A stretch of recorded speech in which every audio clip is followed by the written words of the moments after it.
जब द्रौपदी अपने पतियों से इतना प्यार करती थी ना, तो ये बताइए कि उसने चीर हरण जो हो रहा था, व्रस्त हरण जो हो रहा था, तब कृष्ण को क्यों याद किया, अपने पतियों को क्यों नहीं किया? पति ने तो हारा था उसको। हारा ठीक है, पर फिर भी उसको पति क्यों नहीं याद आए? क्यों नहीं याद आए? अनकंडीशनल लव था। और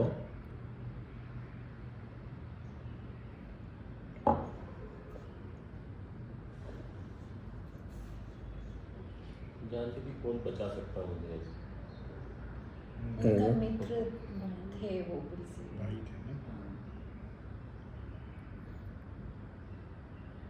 क्योंकि उसको पता था सांसारिक रिश्तों से एक रिश्ता और भी है जो बहुत बड़ा है ना? सांसारिक रिश्ते अपने स्वार्थ में थे, तभी तो हारे ना उसको।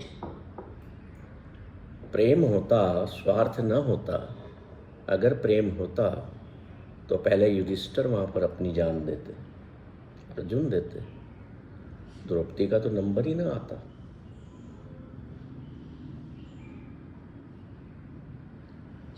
ये फर्क है प्रेम और मोह में। मोह में जब आन पड़ती है ना अपने पे, तो आप अपने को न्योछावर करने को या अपने को त्यागने को तैयार हो जाते, आप स्वयं का त्याग नहीं करते। ये मोह होता है और हम सब इसी में जी रहे हैं।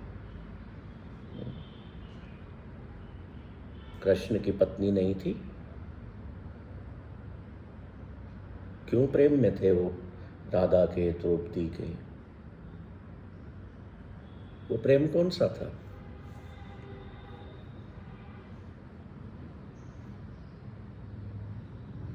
एक्चुअल में देखा जाए तो पांचों पतियों में से कोई भी द्रौपदी के साथ प्रेम में नहीं था। She was treated as an object.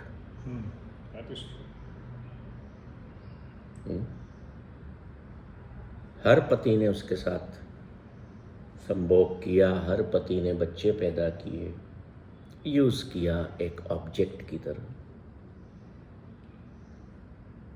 प्रेम कृष्ण ने किया because he didn't use her as an object. वो सब्जेक्टिव प्रेम था, एक दिशा की तरफ था, क्योंकि वो मानते थे कि this world is total works under the divinity. और जब डिवाइन के लेवल पर हमारी सोच जाती है तब प्रेम पैदा होता है।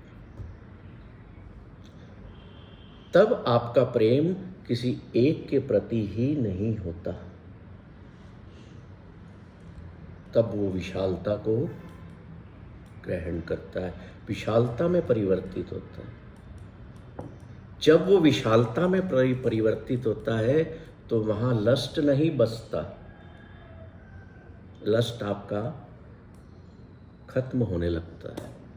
तब आपकी नजरें जो है ना किसी को देखती हैं तो लस्ट के भाव से नहीं देखती, वो डिविनिटी की तरफ होती है। और जब डिविनिटी की तरफ आप होते हैं, देखते हैं, आप सबसे प्रेम के भाव में उतर जाते हैं। हर किसी से आप मुस्कुरा करके बात करते हैं, किसी के प्रति भेद नहीं करते। सारी डिस्क्रिपेंसीज, जितने भी इस रास्ते में डिस्ट्रैक्शंस आते हैं, सब खत्म हो जाते हैं। वहाँ फिर ममत्व नहीं होता, माइनस खत्म हो जाती है। वहाँ फिर वननेस आकर के बैठ जाती है, जगह वननेस ले लेती है। जैसे ही वननेस आई, प्रेम की विशालता और बढ़ती जाती है। Love means you are not interested in man और वुमन एज एन ऑब्जेक्ट। जो द्रौपदी और कृष्ण का प्रेम था, जो द्रौपदी और राधा का प्रेम था, जो मैंने समझा है।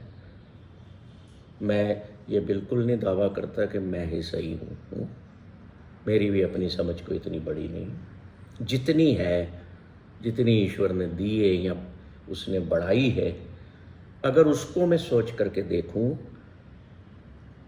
तो love gives, lust only wants to gate.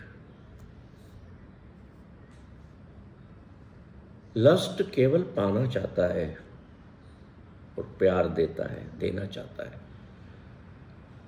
और जब लव देने के मोड में आ जाता है ना, तो वो कंपैशन में कन्वर्ट हो जाता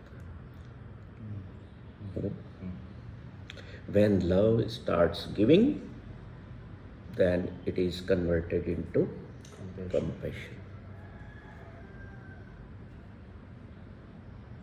Love is subjective and lust is objective. और उस वक्त क्या होता है कि हमारी जो एनर्जी है वो लस्ट में, हमारी एनर्जी फिजिकल काम करती है, पर लव में हमारी जो एनर्जी है वो नॉन फिजिकल होती है। इसीलिए वो कंपैशन में कन्वर्ट होता है और आपके भीतर आनंद बढ़ता है। फिजिकल एक्टिविटी में, लस्ट में आपको अगर आनंद की अनुभूति भी होती है तो कुछ क्षणों की होती है, पर लव में आप सदैव भीतर से आनंदित बने रहते। मान लो आपको अपने गुरु से प्रेम हो गया। गुरु कौन सा? कृष्ण ही मान लें, क्योंकि आज कृष्ण की बात हो रही है, तो कृष्ण को ही अगर हम मान लें, हम मिले हैं क्या उनसे? हमने देखा है क्या? लोगों ने उनकी फोटो बनाई बड़ी खूबसूरत, तो हम उससे प्रेम कर बैठे। बड़ी मूर्ति बहुत खूबसूरत बनाई, तो हम रोज पूजा करने लगे। वो प्रेम इतना बढ़ता है कि कभी कभी मूर्ति को उठा के हम गले भी लगा लेते। मेरे कृष्ण ने आज नहीं खाया है सुबह से कुछ, तो मैं कैसे खाऊं? मीरा प्रेम करती थी। That is love.